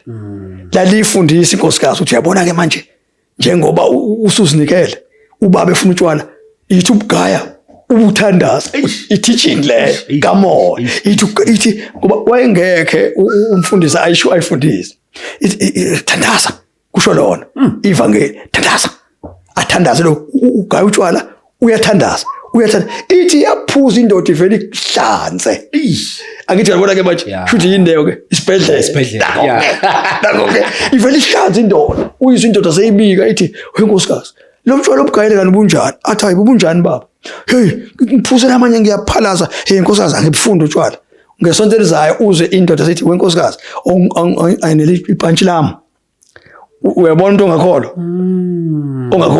ufuna ukugqokani ibhantshi eyabe lalisibhedlela ke liyikolishi ngoba lalifundisa yaqhama namakhehla lalifundisa linama lo yaqhamuka naye umkhulu kwathiwa akashuma livangeli elisha ayekhona phela amavangeli akithi babe khona apostolic faith babe khona phela faith mission ayiqhamuka ngongedi cha ibikhona faith mission ayiqhamuka ngongedi faith mission hoyi ungidi ube nesipho ese-faith mission ngineshoya leyo akayona ifounder ungidi hayi ukuthi indoda nje benamandla e-faith mission nawo ke yaduma-ke ngaleyo ndlela kodwa ivangeli vele kwathiwa kulelo kelekehla hey lithunga icathulo kwathiwa Jomba hamba uyoshuma livangeli elisha elisibhedlela nekolishi naye angazi ukuthi yini wayekhuluma ngoba yena thiwa wevela athi sikhona isono la abesisho ngelimi kukinga abantu endlini ikhona inkinga abantu uthi sikhona isono la engalifundi iBhayibheli lento ke nceke yenkosi mathiwa yisibhedlela iBhayibheli langena ebantwini ngomoya lenza ke manje abantu abafundisayo kusho ukuthi izwi manje laphile ebantwini behamba bahamba izwi uyabona lento manje yabafundisa abantu ukuthi igqoka kahle yabafundisa abantu lento ukukhulunywa kahle yabafundisa ukuthandaza lento yabafundisa ukuzila ukudla lento yabafundisa ukuhlambuluka lento yabafundisa ukufunda iBhayibheli lento ibafundisa ukufunda iBhayibheli bengalazi madoda sibhedlela lekolishi awukayichaza ibandla langithi madoda awungabe ngichaza lami awangichaza ngqo elakithi ngiyalithanda mfowethu ngiyalithanda ngaphuma nje kulona phela ngiyalithanda ibandla lakithi lona lisekhona ama kulelo olidaba bishop ama branches akuphi nendawo ngokuhlukahlukana kwawo sise angithi kwaba nje njengoba ngi-International Revival Ministries ngiphethe umsebenzi KZN yonke Northwest Johannesburg ama provinces wonke nje South Africa wonke ama provinces sinabazalwane manje Swaziland and naseLesotho eLesotho sinabazalwane bese ngiba ke nabafowethu laba abanamabandla abo engibabiza ngama sons and daughters banamabandla amakhulu nawo engangoba nawo ngibabuza ukuthi phela khona abayima theologians ngibabuza ukuthi hey bafethu nizophathwa kanjani umuntu ongafundanga oyimina bathi asifune imfundo sifune imfihlakalo so ngeke bangihleli nabo ke imfihlakalo ijadeke ke kubona so ke amabandla nje bangathi nje ngibuza ukuthi ama branches amangaphi hayi ngabe ngiqamba amanga angwazi ubuningi bawo angwazi nje ama circuits njengamanje think 11 or 12 ama circuits kusho mina nje i-circuit yami ina 17 branches njengamanje i-circuit A1 ina 17 branches ngoba bengithe kulonyanga soba na 30 si-circuit eyodwa then bese indawo ngendawo nje nabefundisi bazo Eastern Cape nomongameli ophethe Eastern Cape siyophuma eCape Town kuze kuqhamukele nabefundisi kuze kufike eClan Williams lapha khona umfundisi ongale eClan Williams kodwa ke uyisani yami ke yena useClan Williams but umfundisi oseCape Town umfundisi bese ngiba nabasanzi ke yonke indawo uNkulunkulu wangisiza ngama-sons maningi kakhulu. Mangathi ngiyakubalela manje angisazi mangaphi. Wamenza kanjani Bishop? Umoya Ngcwele mfethu uyangisiza kakhulu ngoba uyangitshela uma khona inkinga endaweni ngidrive. Ngiye khona ngifike ngibudget inkosi ithi angisela. Bafike ke basho ukuthi hayi baba kunjalo. Bese ngiyasizwa ngaloko sipho engisuke ngisiza kaso yabona ke basilekeleleke into ke eyenzakalayo kumina nginesipho sabantu abantu hayi nginesipho sabantu kusho ukuthi umfundisi kuyenzeka ukuthi ngimfica unabazana bambalo inkosi bese ingilekelela ke bagcwala ngoba mina amakhehla izalekazi ngiyabona ukuthi iyangithanda but ngiyashaya isono but iyangithanda futhi yabona kodwa izalekwazi namakhehla bathanda ivangeli lakudala mina ngishumela ivangeli lakudala ncebo ngampela ngicotshwa elakudala nonkosikazi wami nje sobabili siphila kanjalo siyivangeli lakudala ayikho indlela futhi ongangishintshisa ngayo nangemali ngisho nganginika amamiliyoni mangakhuluma la ngivele ngikhuluma lento engayithandi nami ngiyathanda ukubona yabona abazalwane bethu khona abazalwane bebona ukuthi hey bandla uyabona ngiyathanda nami ukuhlala nabo abantu ngihlulwa ukwenza imfihlakalo la kumina ayivumi mfethu abantu nje ngathi ngasho ngivele nje izono izono shaya izono namakhehla ke nginawo ayasibhula isono abantu abasha nginabo bashaya izono mfethu ngeke ngisho sonke bandleni no ibandla nje liba uhafu abantu aba right uhafu abantu abangekho phela 100% abalandelayo nemfuthu ngeke sithi ibandla lase international li right ngabe ngiqamba manga futhi ngabe ngiqamba manga phambi kwaMoya Ngcwele umuntu oright umuntu alright kusho ukuthi nje ma ingeje mina la kwi leadership iyo shuthi ngigejileke ngoba engabheda mina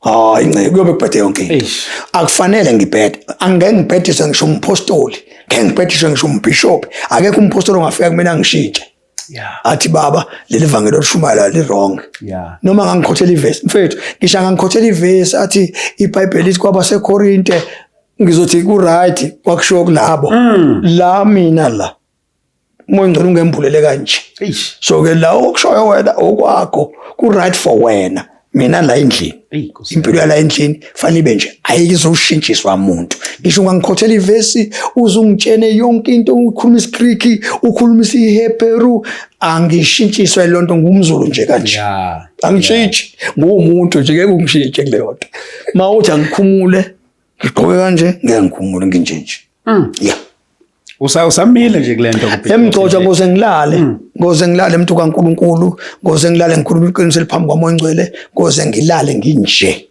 alike lingivangele ngilishumayela namakhehla angishiya kwakhona ikhehla ethi uGumede elangishiya lathi mfana wami bayishintshe lento ngama ke elalihamba no elabhabhadiswa ukhehla uJob belikhonza nami lo khehla belikhonza nami lathi mfana wami sengihamba manje bayishintshe lento ngishintshe hayi ngeke ngiceke kuze ngiyakhumula nami ngiqala ukubona Bishop ugqoke nje kanje nje futhi ngizwana ngashintsha ngoba ngihlebe ikithi uyabona manje ngizwana ngiye ngisho nasonto nakithi gospel ngithi make lashintsha nobe ningibulele ngimeche ngani mina angimechanga nangavesi hayi angimeche ngevesi ngimeche ngani ma gospel uma nike nangishintshela nafaka enye into la esontweni esingayidlanga thina nobe ningibulele njengoba ningibona ngilapha eminyango nje ngiphila kanjalo ngiphila nje ngibheke ngenina ngimeche ngani shumela leyo nto nje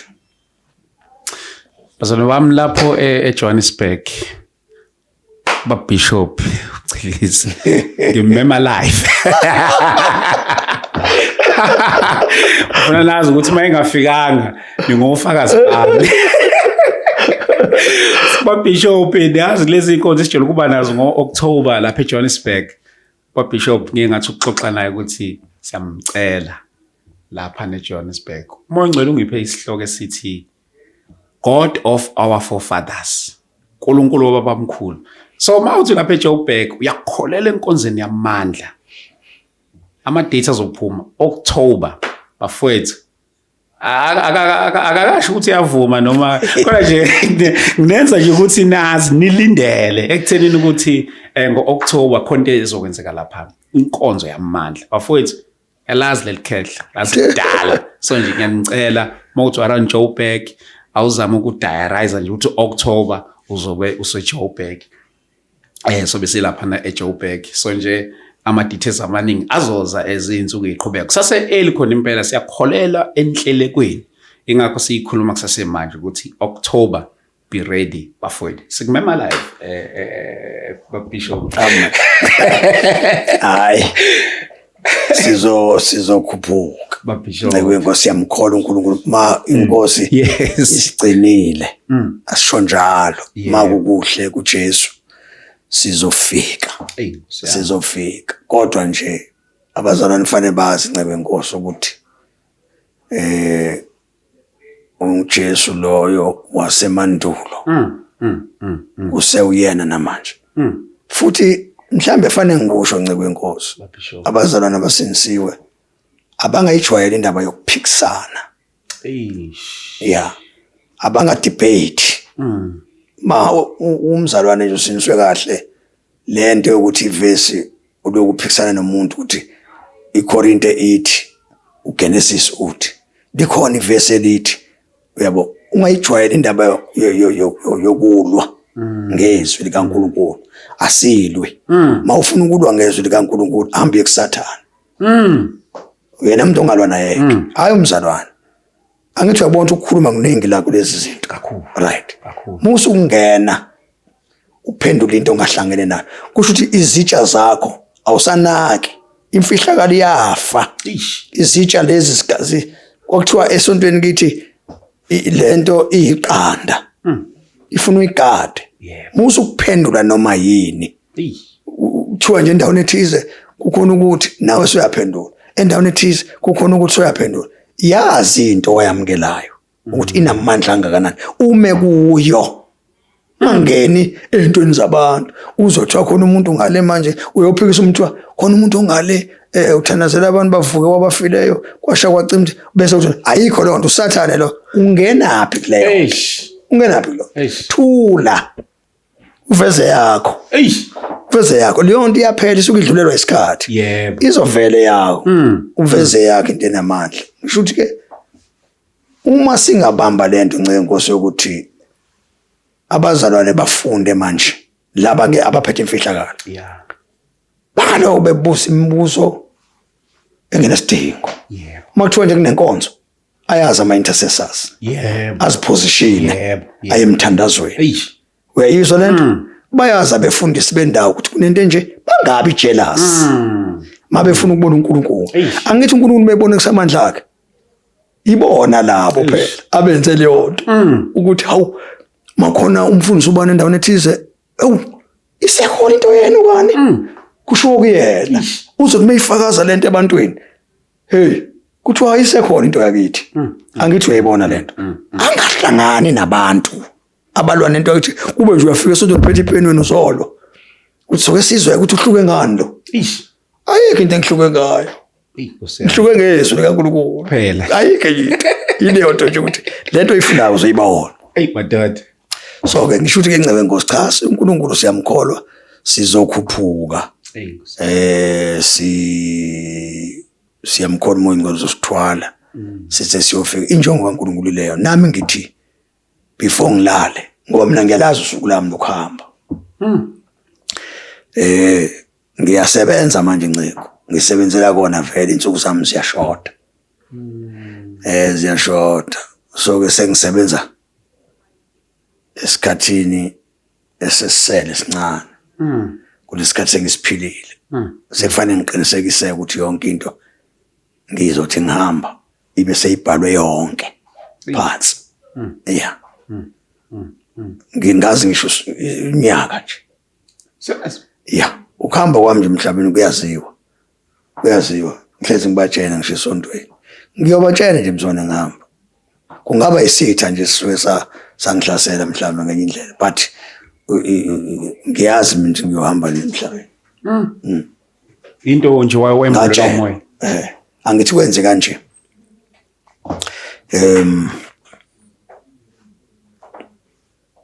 Kunento uNkulunkulu angiyala ngathi ngayenza. Okay. Kwakufanele ngihambe emhlabeni ngino 43 years. Yeah. Washaya ku 43 wathi umuntu hayi ngikunezela iminyaka engaka. Uyabona ke? Yeah. Nganezelelwa ke lo mnyaka ke njengoba ngiphila nje. Sengiphila eminyakeni eneziwe. Le nje ngiphila kuyona iminyaka ingeziwe. Akuseyona ukuphila kwami. Ukuthi fanele ngiqedele lento engithunyiwe bese ngiyahamba ngiyoxoxa ngelinye ilanga ukuhlangana kwami noNkulunkulu kusahlangana kanjani. Ngiyoxoxa lokho uma isikhathi sesikhona. Ngixoxa nje ukuthi sahlangana kanjani noNkulunkulu. Mina anginayo into ngathini angishumayela ivangeli ngenzwa bethi. Yeah. Ayigcinanga indaba yami emavesini. Sahlangana naye njengoba ngibona nje ngidrive truck ihorse and trailer engidrivayo ngiyadrive nje njengoba ngibona nje ngidrive horse and trailer and ngani kwayona bukhoma kwangithatha isikhathi kona engingakhela lo baba wayakho wazoyiqeda wayeseyanginikeza nganikeza ukhiye we truck. Siyoxoxa ngelilanga nganikeza ukhiye we truck.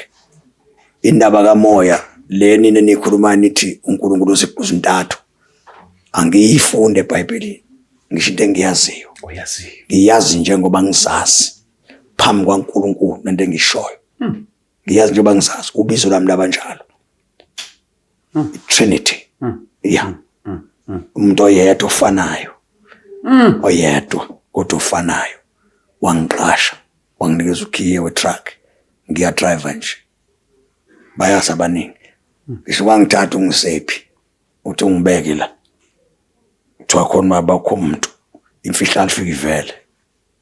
Ayi babishop sizoyicela le impela uzosiza ngiyichaza le ukuthi wafika kanjani uNkulunkulu kumina hayi ngokufunda efika nje kumina wayengivakashela every day. Itruck yami yakhiwe yazi yaphela nje ngayitesta naye sihleli sobabili ngayitesta ama-brake ayengasebenzi ngamtshela wasethi kumina uhlakaniphile ubone kanjani ngathi ngiyabona wathi ya ufuna umuntu nje mawusebenza ubone yonke into wasenginika ukhiye egcineni wathi angihambe njengoba ngihamba nje ngihamba nayo ke ukhiyeke ngiba isitha ke yonke indawo mfethu kwesinye isikhathi ngoba abanye abafowethu aba-understand emabandleni engifika kuwona mangidlula abantu basuke bangithanda hayi ngoba bengithanda hayi sosibhazile babishop ngayo lena siyenzela futhi nayo i-episode yayo yodwa sesiyikhuluma babishop siyabonga kakhulu ngesikhathi sakho ukuthi uze uzovela lapha kwi-platform yethu. Kuyahlala nje enhlizweni yami uBishop before ushamaza ukugcina ngasekugcineni uBishop uke usikhulekele ukukhulekela even ne-studio salabafowethu ukhulekele nawo bonke ababukelayo ekuthenini ukuthi uNkulunkulu asenzele umusa. Alright. Yes. Angibonge kakhulu Ncebe Nkosi. Mablamini.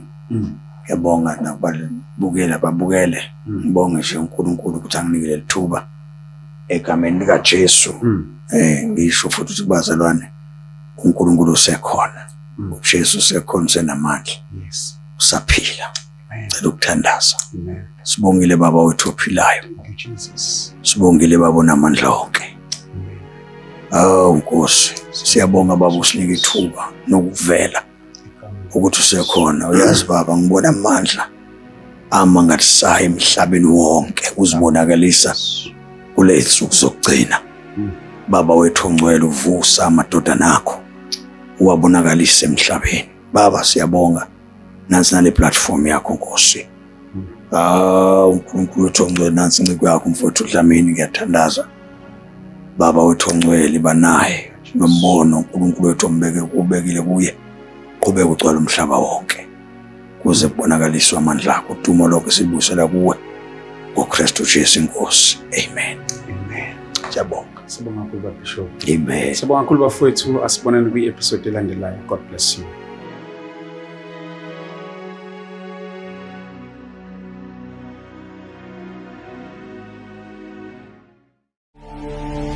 Do you need a spiritual home or a place you can fellowship every Sunday? A place that is accommodative to your family and children? Look no further. Join us this Sunday with Apostle Nanda at Prayer Center Midrand. The time is 8 a.m. to 10 a.m. The address is 519 New Pen Crescent, Halfway House, Palms Office Park, Midrand. For more information, contact 076 1045 863 or 084 711 0060. Or visit us on Facebook, Instagram, and X at Pastor Nanda Ministries. Come and experience God's power in His Word as Christ is revealed.